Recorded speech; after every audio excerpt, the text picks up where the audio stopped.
I'd like to call this meeting to order. Please stand and join me in saying the Pledge of Allegiance. I pledge allegiance to the flag of the United States of America and to the republic for which it stands, one nation, under God, indivisible, with liberty and justice for all. Okay, roll call tonight. All directors are present with the exception of Julie Bernick, who is out of town. And we have a guest student representative tonight, Ariana Olson, who's a junior at Prior Lake High School, will be bringing in the student report this evening. Thank you very much for joining us here. There are no sheets or anybody asking to speak for open forum. Next, I will ask if anyone has a motion to approve the agenda for the evening. So made. By Jonathan, do I have a second? Second. By Enrique. Stace. Enrique? Yeah. All right. All those in favor say aye. Aye. Aye. Opposed? That carries 6-0. Thank you. Next up is the consent agenda. Consent agenda items are considered to be routine in nature and will be enacted by one motion. There will be no separate discussion of these items unless a board member requests, in which event it will be removed and addressed. Tonight on the consent agenda, we have our financials, the check wire transfer disbursement summary, the wire transfer EFT and ACH banking activity, bank reconciliation statements, monthly wire detail, monthly health dental wire detail, monthly check detail, monthly ACH detail, the approval of the school board minutes from February 7th and February 28th, the personnel items, candidates for employment as listed, resignations, terminations, and non-renewals as listed, approval of district retirements, and I would just like to take a moment to pause and just thank, we have 3 retirements on there with extensive service to our district. Renee Orton from Kids Company has served us for 20 years. Leanne Wyrock, our Director of Community Education, 32 years of service. And some of us have had the pleasure of working on her advisory council. And Tracy White, the head building secretary at Hidden Oaks, and I know she has helped me tremendously over the years. She also has 25 years of service, so incredible service to our community. Leaves of absence as listed, and I believe that is it. Do I have a motion to, or did I already get a motion and second on that? I did not. Do I have a motion to approve consent, please? So made. By Enrique. Do I have a second? Second. By Stacy. All in favor say aye. Aye. Opposed? That carries 6-0. Next up, we have our resolution for the acceptance of gifts. And I apologize, I should have had that marked to go right to it. Bear with me just a moment. Okay. Thank you. Okay, tonight we have got on the gifts, donation from Libby and Noah Dominic for the JP Hammock Forest Project. Ms. Dosetto, am I saying that correct? A donation to enhance programming and student experiences at Westwood and Sage. The PAA band boosters for, it looks like euphoniums and soprano sax and percussion mallets. And Ms. Dion and the Westwood PTC for playground equipment. And Libby and Noah Dominic again for first grade reading library, Jeffers Pond Elementary.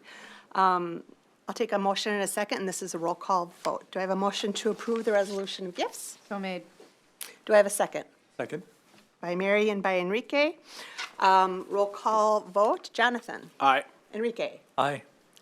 Aye. Amy? Aye. Stacy? Aye. Mary? Aye. Aye. That carries 6-0. Thank you very much. Next up, we have our liquor pride.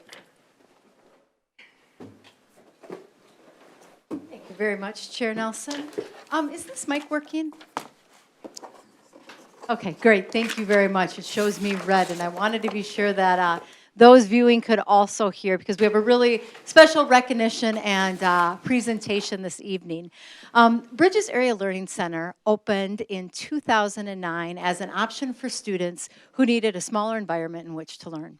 And since that time, especially over the last couple of years, it has flourished into one of the greatest success stories of our district.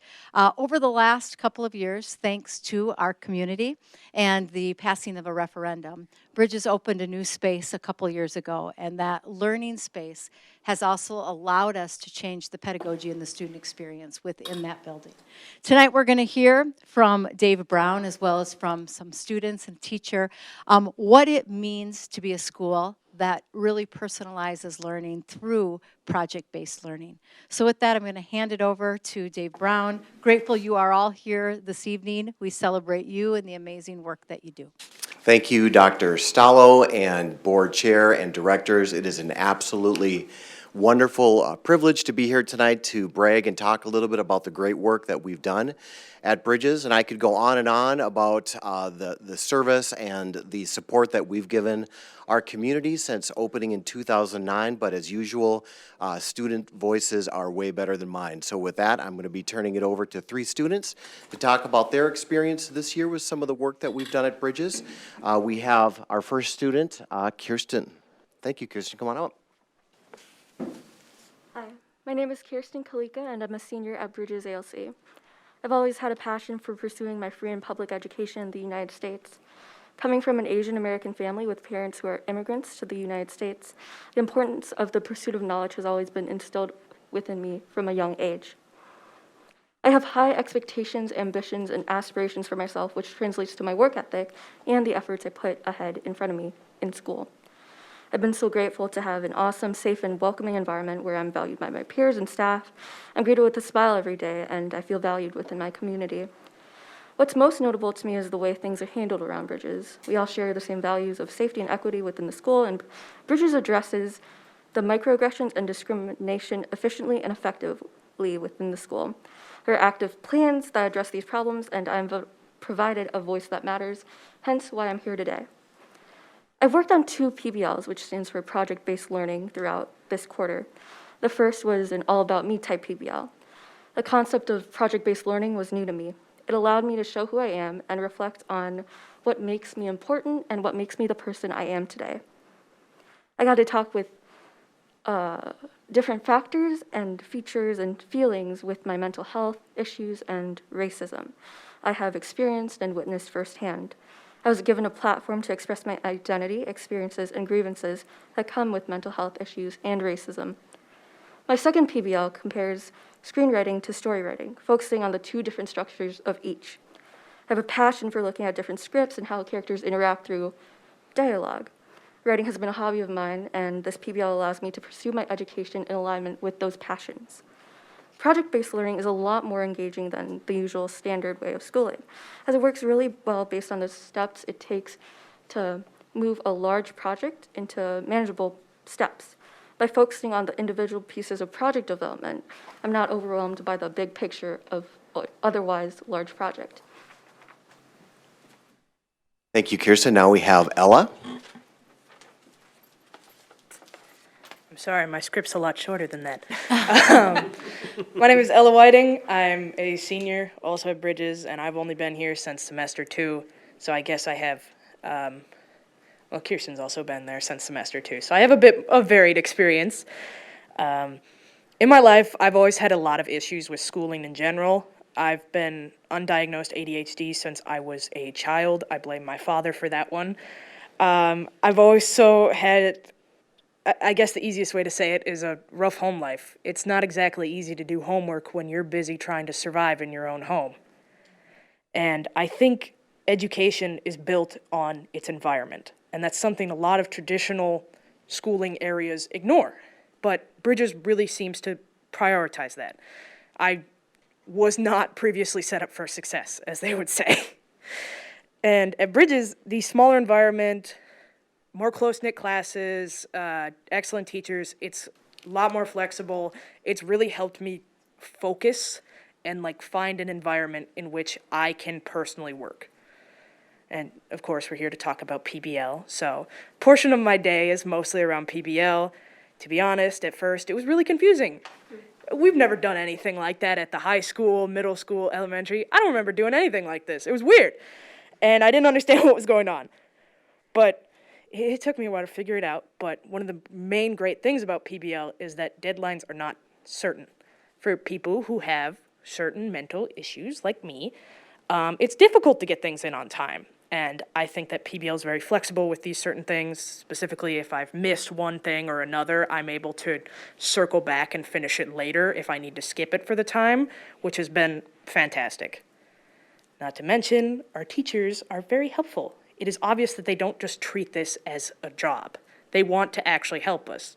For example, Lawson, he's absolutely in love with one of my PBL ideas. He is growing seeds with me.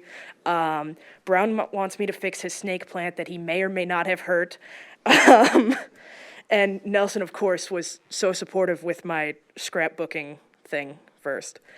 I've also done the 2 projects. The first, the All About Me, where I built a big mural-esque poster of things that I felt suited me, all of which PBL let me do, which is never something I've been able to do before. Now I'm in a building designing phase of working to make an herb garden from home in a very small place. I think the main thing I'm saying is that Bridges helps get things done in a creative manner, in a good environment. Thank you. Thank you, Ella. And then finally, here, Athena. Hello, everyone. As previously stated, my name is Athena. I am a student at Bridges, and one of the many things that I love about Bridges is we are a very diverse set of students. We have students from every background imaginable. I am Native and Hispanic, Mexican specifically. There are many opportunities that Bridges offers to all of their students, and one of those opportunities is project-based learning. But other than that, I'd like to talk about the fact that we have a smaller work environment for our students, which works very well for most of us, as well as Strive, and a staff that works very closely knit with all of our students, which is appreciated by all of us. 2 of the PBLs that I have worked on are my Dia de los Muertos, or Day of the Dead PBL, and that revolves around a celebration that my family does every year, honoring our lost loved ones. What was super exciting about this PBL in specific was I was able to put up a altar in our hallway, and I was joined by many other students, whether it was them bringing in foods to honor their families, or bringing in sage or photos of their lost loved ones, and seeing everyone come together was truly incredible. One of the best experiences of my life in school. I have been to 3 high schools prior to Bridges, and Bridges has seemed to be the only one that has worked for me. Among the PBLs that I've done, I've also started to work on an EMT project.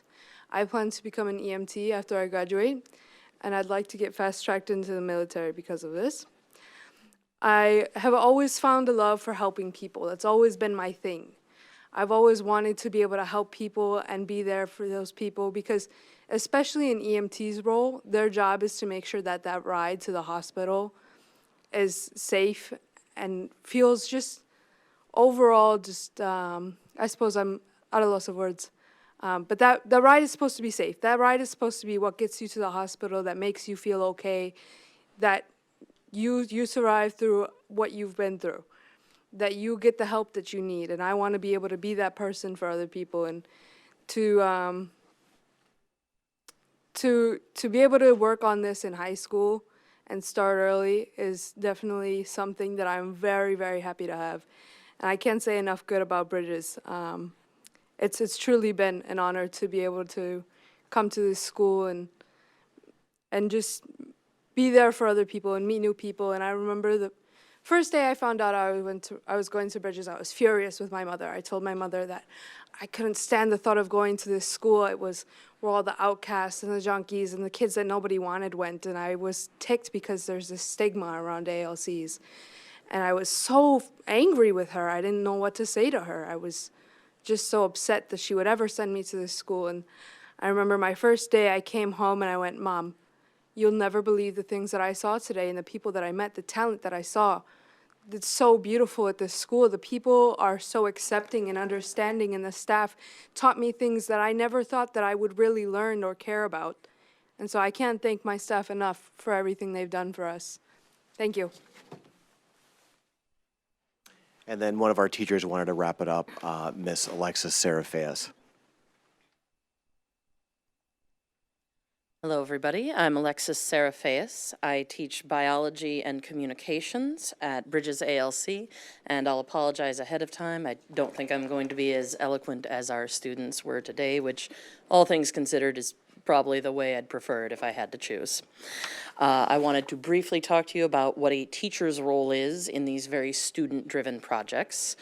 So we take on the role of advisors, and what that is depends on the student. For the 3 lovely young people who talked to you today, they all had pretty strong ideas of what they would like to do, and so our work with them largely revolves around helping to tailor their work to standards, making sure that it fits our state criteria.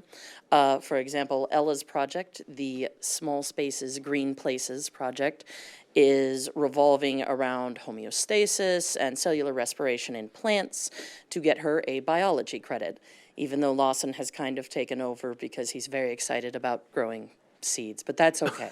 Flexibility is the name of the game. And say, for some students, it looks a little different. Some of them need a little more guidance around finding resources, developing the driving questions that help them to figure out what their project looks like. Sometimes even I have this really dense peer-reviewed journal article from the Lancet. Can you help me read through it? Like, some of it is extremely pithy. And for some of our students, it's more foundational. It's, how do I know what a credible source looks like?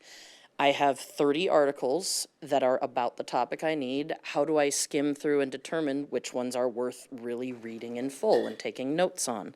So for some of them, it's organizational.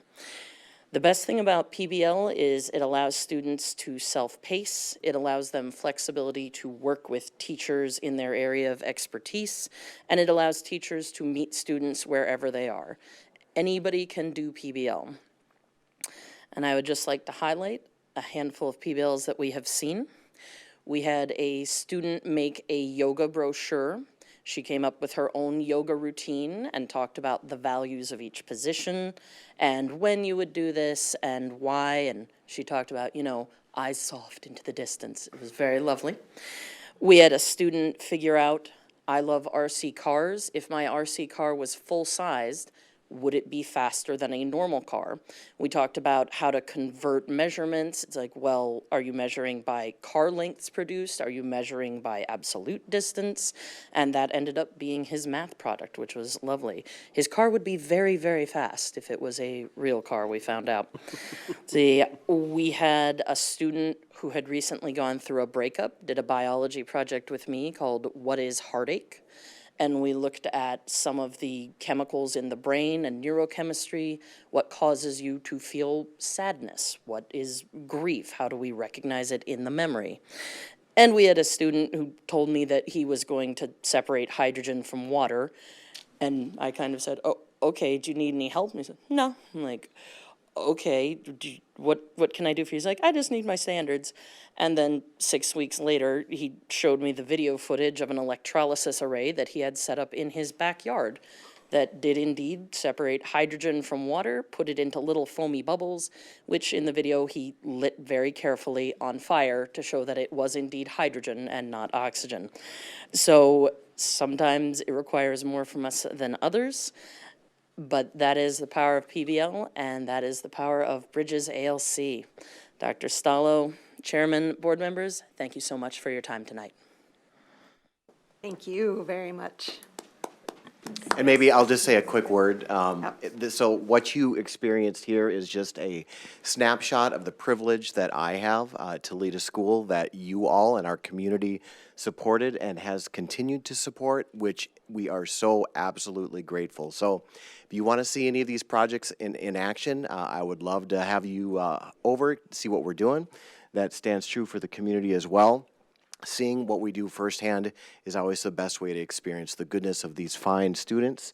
Kirsten, Ella, and Athena are a great representation of that. Thank you for your support. Thank you so much. It was a pleasure to have students, staff, Dave, you here this evening.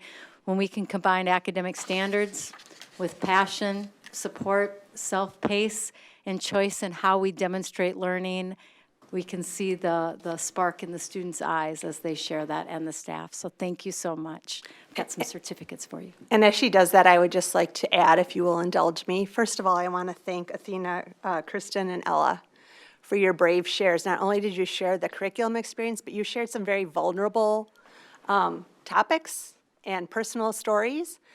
And it is really helpful for us as a board and a community to hear how Bridges helps you navigate that as well. So I just want to congratulate you. You are all three very eloquent, and I'm so excited to see where your futures end up. And to the staff as well, I know we have all toured Bridges several times, and I think I have a reputation for hanging out too much at Bridges. And what I love is seeing, they're right, the faculty really are like family with the students, and there are so many opportunities or entry points for students to find something that works for them. And so I want to thank everybody for being here tonight and sharing that. And we will be back in the building again. Thank you. Thank you.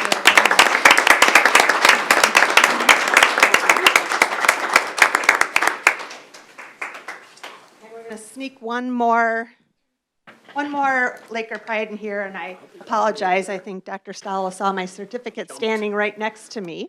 But what I want to do is just take a moment to recognize the woman who's always here celebrating Laker Pride in the achievement of others. Dr. Stalo, would you come forward and stand with me?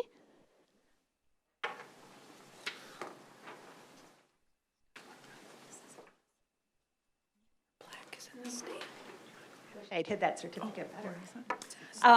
I want the community to know that the Minnesota Association of School Administrators, known as MASA, has named Dr. Terry Stalo the recipient of the 2022 K.E. Jacobs Memorial Award. And I believe Amy is getting it to pass up here, so that we can see this beautiful plaque. You can sit up here with us.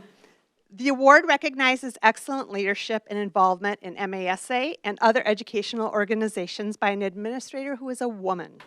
Dr. Stalo was honored for her leadership, her concern for students, and active involvement in professional and community affairs at a statewide recognition ceremony during the MASA-MASE Spring Conference that was held last week.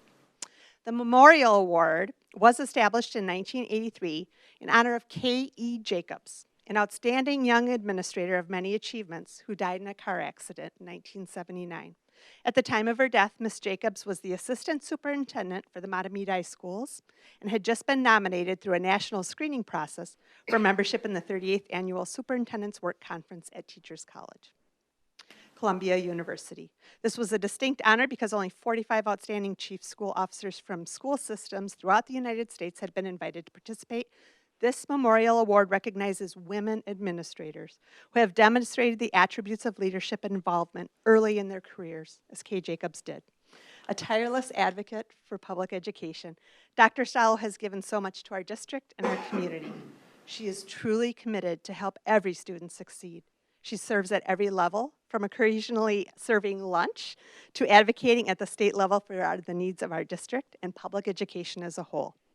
However, if you read her transformational purpose statement, you will learn what makes her a powerful leader. She writes, I lead, I hope it's okay I share that. I lead to inspire, empower, and develop others to thrive so we can collaboratively create life chances, equity, and inclusion for all students through trust, service, authenticity, and love. She is clear about her why, and her work supports that clarity at every turn. She has pages of impressive accomplishments, all which add incredible value to her leadership, but it is her commitment to stay true to her why that we believe has made her an invaluable leader in our schools and our community.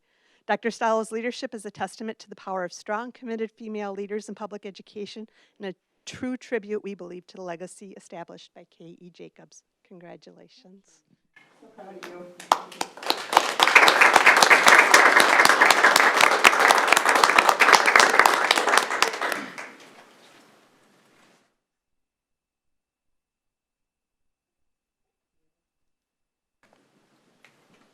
Here's your certificate. Thank you.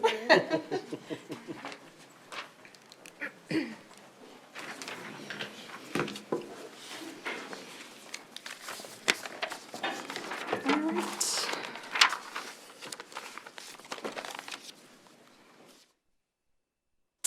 Next up, we have personnel items. Director of HR, Jim Quorum, will be presenting those. Good evening, Board Chair, Board members, Superintendent Stallo. I have two personnel items to bring forward for you today. The first one is for an assistant varsity baseball coach. This would be an additional one, which is booster funded because of an increase in participation. Do you need approval for that then or not? Do we need a vote? It's an extra position, yes. Okay, great. Do I have a motion to accept the new position of assistant varsity baseball coach? So made. By Mary, second by Amy. All in favor say aye. Aye. Aye. Opposed? That carries 6-0. Thank you. And the second item. The second one is some administrative changes that requires action that Dr. Stallo had brought forward at the last board meeting, and that would include changing Dr. Edwards' position from temporary to permanent Director of Teaching and Learning. It would be changing Joe Kabushik's position from high school assistant principal on special assignment to permanent middle school principal. It would be changing my title to Director of Administrative Services, and it would be changing Emily Herman's position from Assistant Director of HR to the Director of HR. Great, thank you. And we did discuss this at the last meeting on February 28th. Do I have a motion to approve the changes as listed? So made. By Stacy, do I have a second? Second. Any comments or questions? Just one thing to clarify for the record, when we change these positions, are they up for renegotiation and when the contract term ends or begins from their previous position? I know you said this in the study session, I'm just trying to clarify it for the record here. Can you ask me again? So on June 30th, is the change, for instance, for Dr. Edwards to be the permanent Director of Teaching and Learning, is he on the start of that teaching and learning contract as of June 30th? Does he continue with the current old one? No, all. Cycle. Yeah, all of our employees, with the exception of teachers, will have a new contract July 1st. They all end on June 30th, and then they will go forward from there. Great, that's what. Both Dr. Edwards and Joe Kabushik are in the principal's bargaining unit, so it's a bargaining unit thing. Myself and Emily, that's an independent contract like all the directors are. Okay. Any other comments or questions? All in favor say aye. Aye. Opposed? That carries 6-0. Thank you very much. Next up in new business, we have the proposed 2022-23 Kids Company rates and model changes, and that will be presented by Leanne Weirach, Director of Community Ed, and Kids Company Coordinator Christy Gaudette. Thank you. Good evening, Chair Nelson, directors, and Superintendent Dr. Terry Stallo. We're here to seek your approval for the Kids Company rates for 22-23. It's in your board packet. Do you have any questions or comments? Again, This was discussed, right? this was discussed at the watched prior board meeting. minutes, So you saw that. I watched the board meeting. Yep, very good. Okay, do I have a motion to approve the rates as discussed at the last meeting and presented in our packet tonight? So made. By Jonathan, do I have a second? Second by Mary. All in favor say aye. Aye. Opposed? That carries 6-0. Thank you so much. Thank you. Thank you. Okay, next we have our Safe Learning Plan update with Health Services Coordinator Kate Kyle.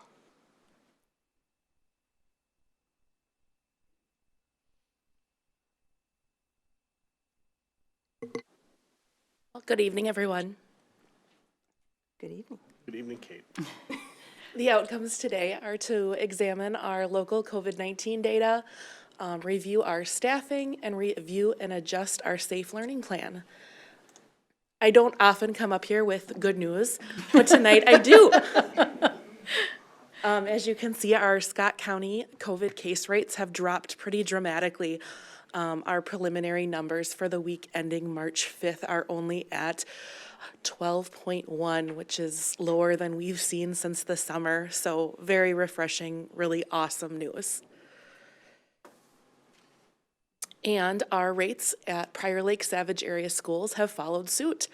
Really less than 5 cases each week in the last 2 weeks, and our students And I think we had 0 staff one week and 1 staff the next week. So really, really, really low numbers, and just great to see that.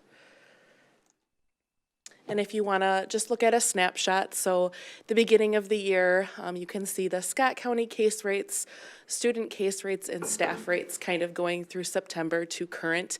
And as you can see, why I'm smiling up here is we are currently at lower numbers than we've seen all school year. I'm just going to hand it over to Jim now to review staffing. So my news isn't quite as good.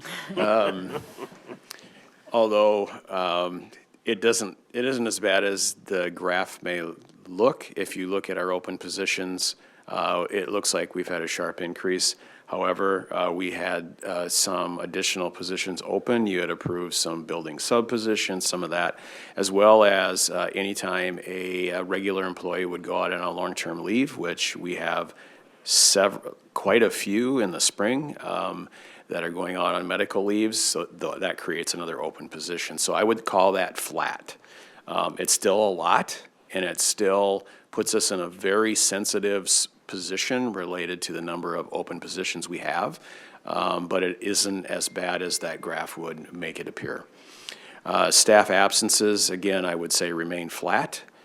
Still fairly high, but I think if we did a trend line from our highest point there, we're kind of bracketing our way down ever slowly. The one that does continue to concern us probably the most is the daily sub situation. And what we've seen is not only a increase in absences gradually, but we've also seen a problem with filling as far as sub-fill rates, particularly on those days that bracket the weekends. Friday is really our hard day to fill, and we always have lots of unfilled sub requests, both for paras and teachers. So we continue to work at it.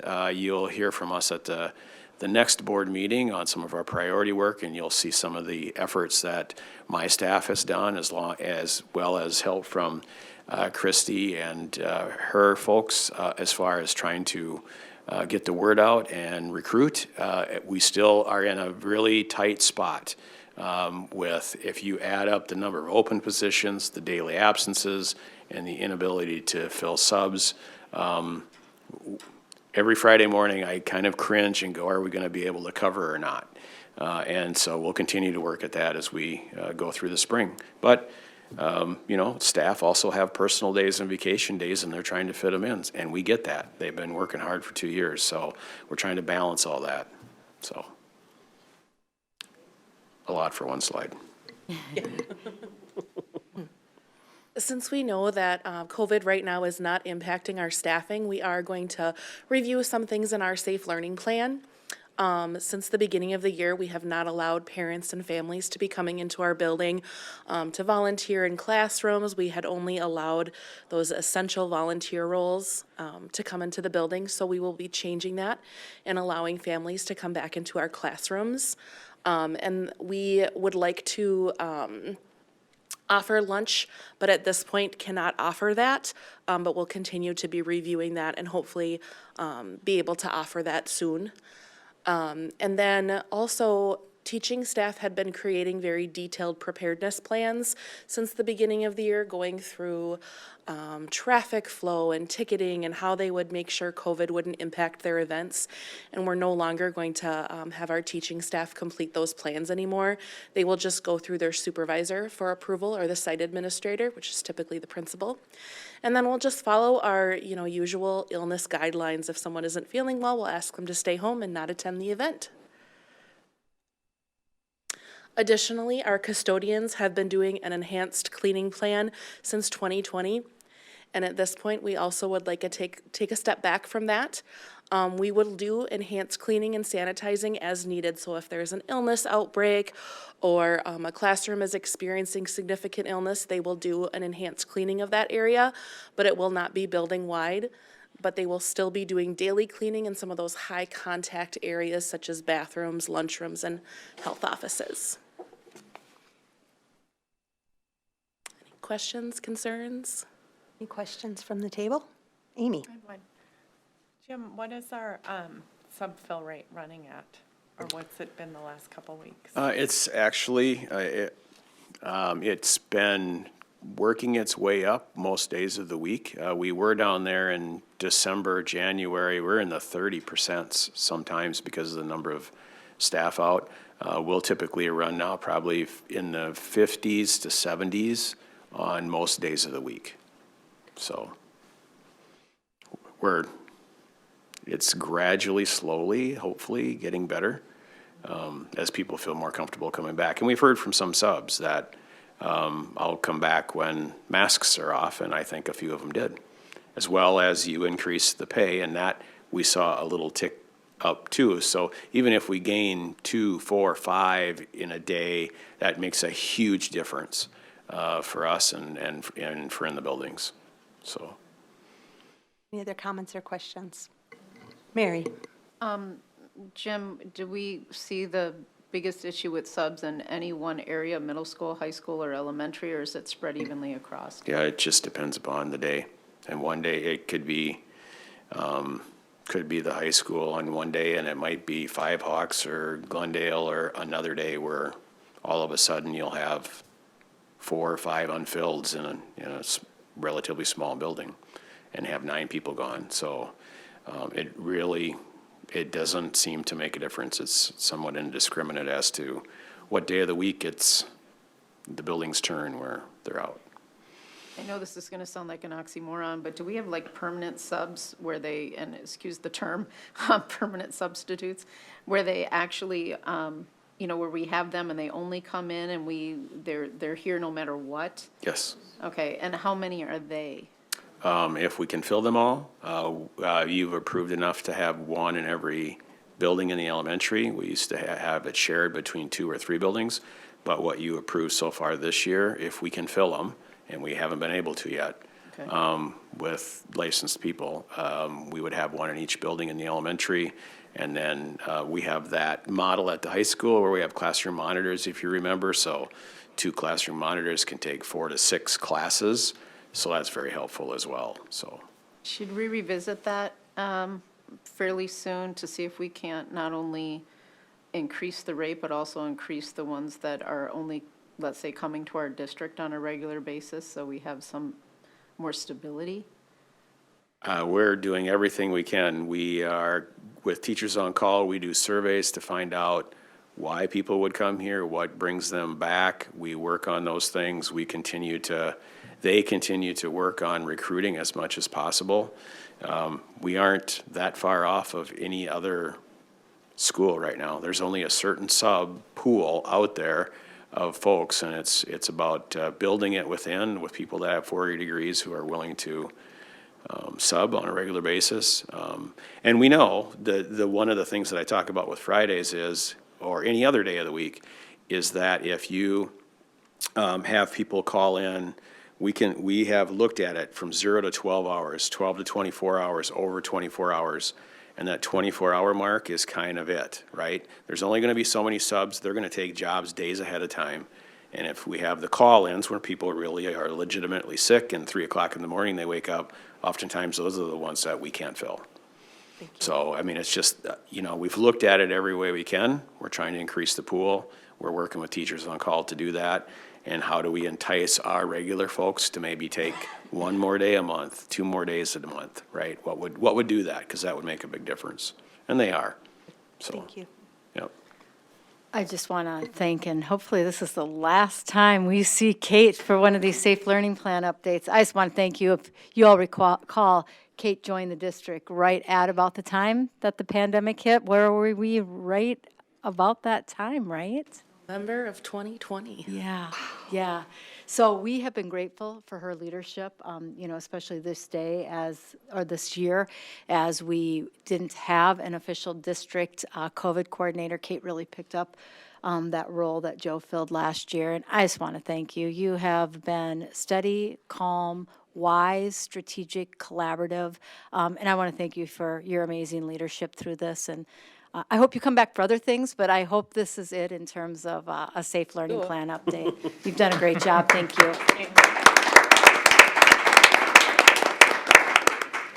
I will echo that. I don't know how many emails I have sent you, Kate, the last several months. Can you help me with this? Can you help me answer this question? And I just want to thank you for that. So, again, good news. That's fabulous.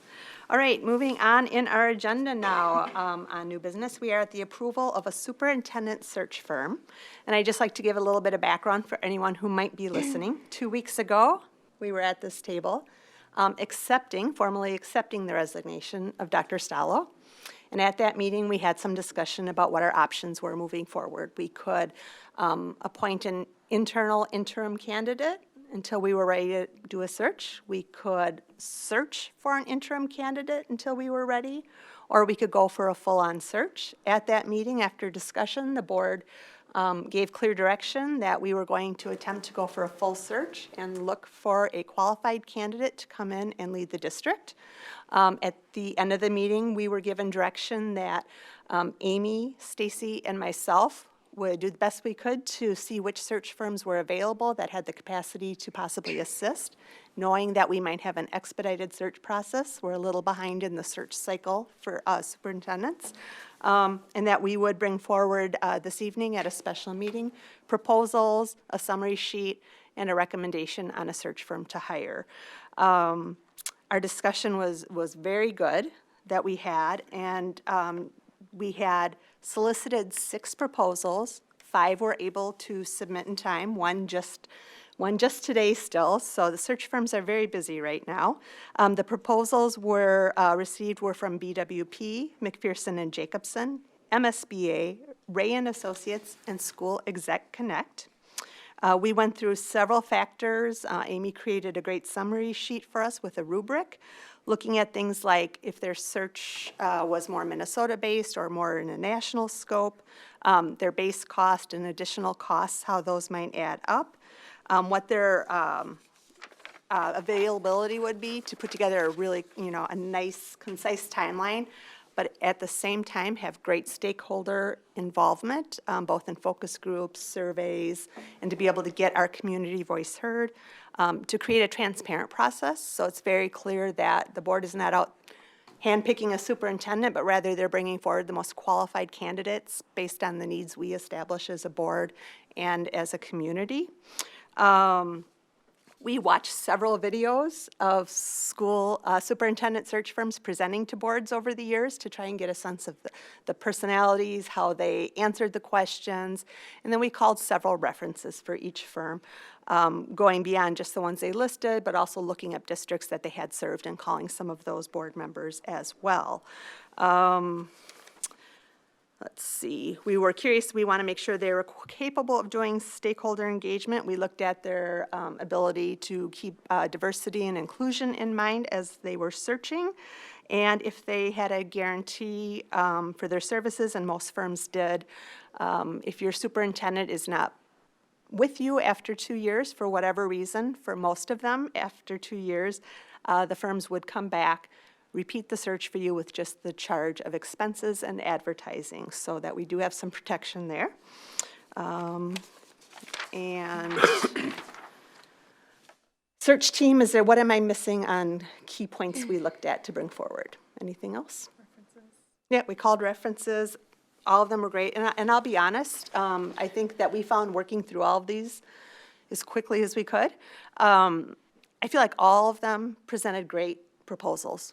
And I feel like we would have been well-served by any one of these search firms. So it really came down to discussion this evening about what, as a board, we collectively thought were our top priorities and who could serve us the best. And so based on that, would somebody like to make a motion for the hiring of a firm? I'll make a motion to hire BWP for our superintendent search this spring. Would somebody like to make a second? I'll second that. Second. Any comments or questions? I will thank everyone publicly for sending in applications. I know it was, or proposals. I know it was a quick turnaround. Thank my colleagues for doing a lot of work. I was on vacation for a week, so I sloughed a little. But I think, as Michael said, I think, given what we found out from each one of these, any one of them would have done a great job, but it seemed like Ray BWP kind of rose from our conversation with board members. And we did, talk about it for 45 minutes to 50 minutes before this meeting, so, and had a number of community members there as well. So, yeah, I'm looking forward to getting going here and starting in a rush. I appreciate the board's willingness to expedite this process. So as soon as we hire someone, we can post our vacancy and start the steps to move forward. Any other comments or questions? I Okay, think the only thing I would just add, I think just for transparency, is just we did see from a cost standpoint, we did see numbers that sort of ranged from $18,000 to $25,000. There was some discussion about what those would entail, and I think consensus from all of us was that that 25 number is probably something approaching where we would land with any of them. And so if there are folks in the public looking at the proposals, they might see, somebody might be saying it appears as though we're choosing the most expensive option. I frankly, I don't know that we are. I think they're all going to land in about the same spot when you look at the different things that get added in. thank you for pointing that out. So what they do is they offer you a base fee, they estimate possible additional expenses, and then they break out whether or not their firm provides advertising, both within the state and nationally, if that's included in the cost, or if you will pay extra, if they will provide background checks on your candidates, if they would charge extra for certain stakeholder events. And so really, those numbers all come out very close when you add in the different expenses from the different firms. And we talked about it too, the nature of hiring a firm is that there is an expense attached to it. We're hoping to be making an investment in our district that will last 5 to 7 years if we get a good slate of candidates. And it also gives us a layer of objectivity in the terms and transparency that the firm navigates. They go out and they tap people on the shoulder and they solicit resumes and they work with their contacts. They bring the candidates forward to us. They work with our community stakeholders and gather that input and help bring it forward. And I think that's very great in terms of our community's understanding that we're relying on people who are well-trained to do this rather than us going out and trying to, as a group, get this sorted out. So we have a first and a second on the table. All in favor of hiring BWP to do our superintendent search, please say aye. Aye. Any opposed? Okay, that carries 6-0. And I would also like to just make sure I have clear direction from the board. We had discussed that the three of us who had done the research would reach out to BWP, try and specify exactly what from the proposal worked for us, and get them started, and then bring together a contract to share with the board at that point. I would appreciate that you get the whole board involved in the input on that, and then the whole board also receives the contract this time. Right, I'm sorry, did I say it wrong? You said the committee, the executive group here Yeah. does it. We'll visit with Well, them. Yeah, I think the charge is with the executive group to get going with it, to start the process. I Yep. think they will be coming back, whether it be virtual or at board meetings, to make reports and things like that. So, I mean, there'll be contact. Yep. But the crux of the nuts and bolts of the work will be done by the exec board, is what basically I think Michael's saying. Okay, we will try to take care of that right away and keep moving forward. I want to thank both Amy and Stacy for the large amount of time they put in, and my fellow board members. You made time on short notice to take a look at what we presented you, and you made space for an extra meeting in your calendar, and I want to thank you for that. Okay, next up, we are at, I believe, policy. Oh, no, Meeting dates. school board meeting dates. We will need to vote on those. Those are included in your board member packet if you've had a chance to look at those. Are there any, well, first let's take a motion in a second, and then we can discuss. Do I have a motion to approve the future school board meeting dates as listed in your board packet? So made? By Amy, do I have a second? Second. Second by Enrique. Any comments or questions about the dates as listed? Okay, all in favor, please say aye. Aye. Aye. Opposed? That carries 6-0. Those dates will be approved. Next up is policy. We are looking at a number of policies on our first read, which means that they were actually brought forward at our last study session. Our presenters came up. If there were changes in the policies, they explained what those changes were and why those changes were made. We will see those 2 more times before they will come for a vote. Are there any questions or comments on those policies as reviewed last time?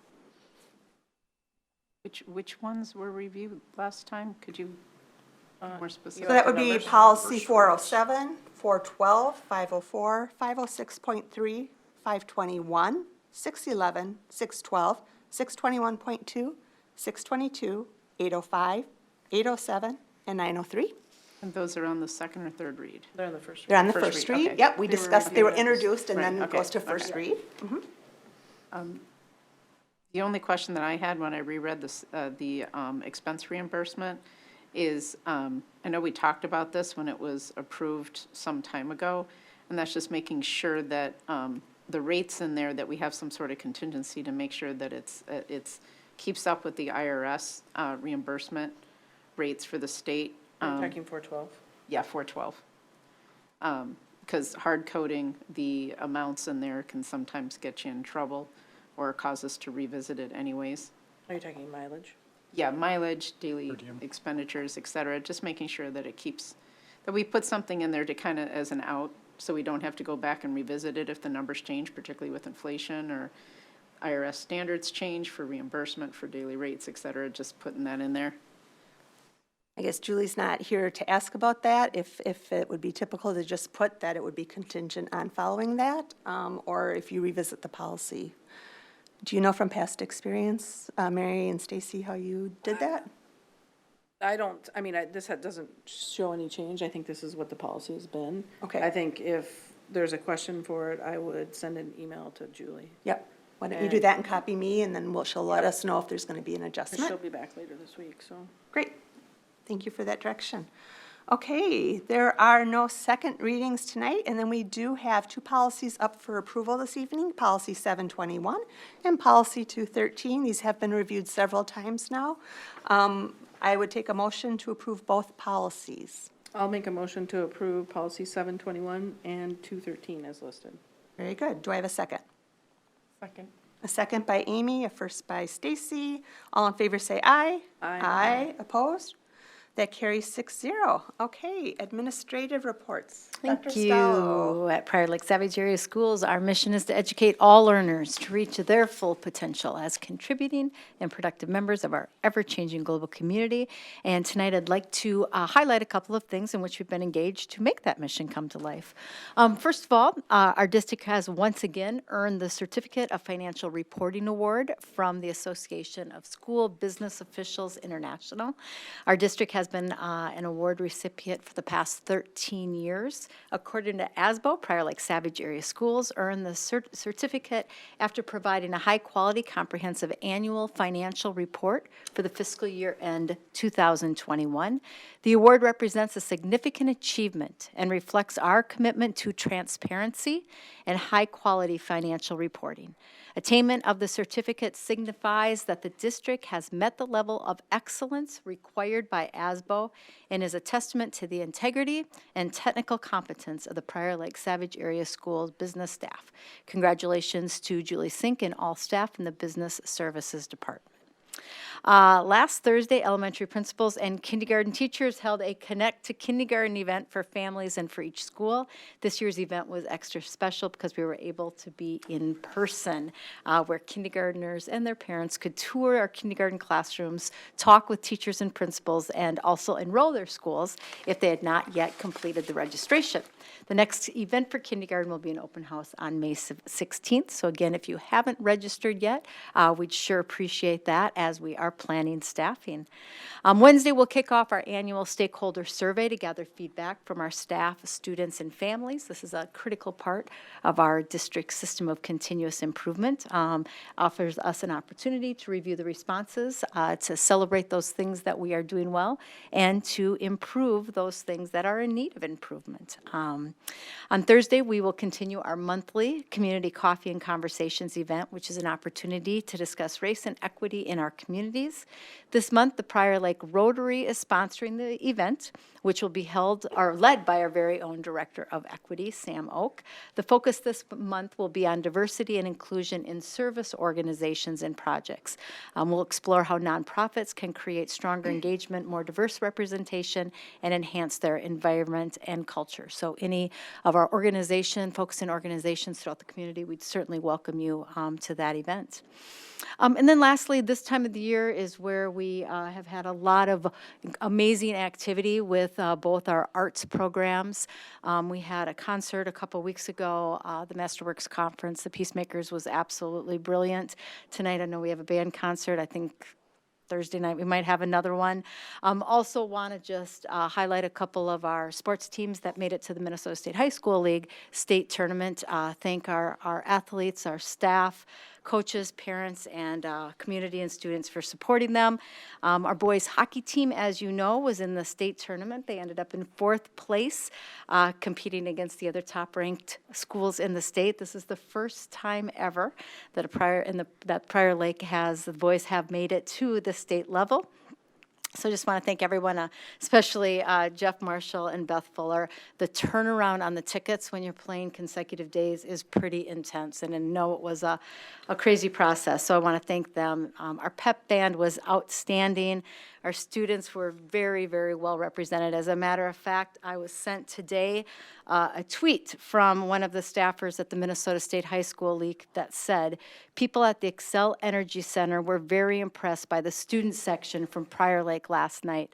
Nothing but positive cheering and lots of fun. Well done. So really proud of our students. Also, state qualifiers and wrestlers. We had 4 wrestlers that made it to state. We have a state champion. Alan Kohler was a state champ, and Cole Edwards was also a state runner-up. We also had state qualifiers in the boys swim and dive. Prior Lake placed 12th at the state, and some students that made it into the top 10 finishers. So again, just lots of excitement around activities and athletics with our students. And today, if you can believe it, we kicked off softball season, boys and girls track season as well. So as the snow was falling, I think we were kicking those off. So lots of great things happening with our students, that's for sure, and the adults who support them. Thank you very much. That's great. Administrators, any reports? No, not tonight. Okay, board reports. And so I don't forget, I'd like to start with Ariana and the student report. Thank you so much. Hello, everybody.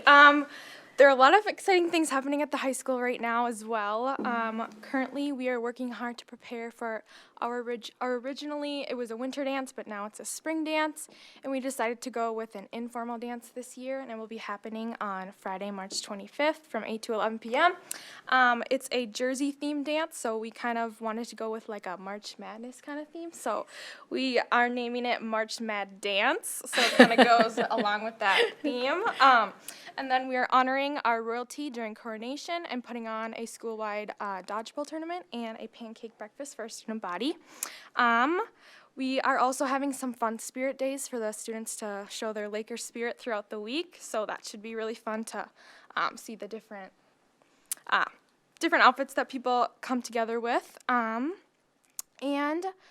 that's all for like our dance week, and then our council is also working towards having a more equitable and diverse representation in our school, so we will be adding 5 additional seats on our council, which are not student body elected, and these individuals will have an automatic seat on council, so we will be starting this next year.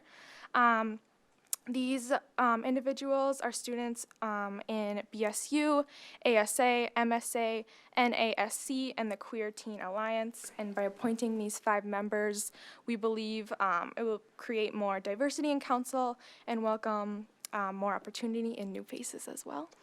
And then aside from student council, BSU, ASA, MSA, and NASC are hosting a culture fair on Sunday, March 20th from 2 to 5 p.m. at Prior Lake High School.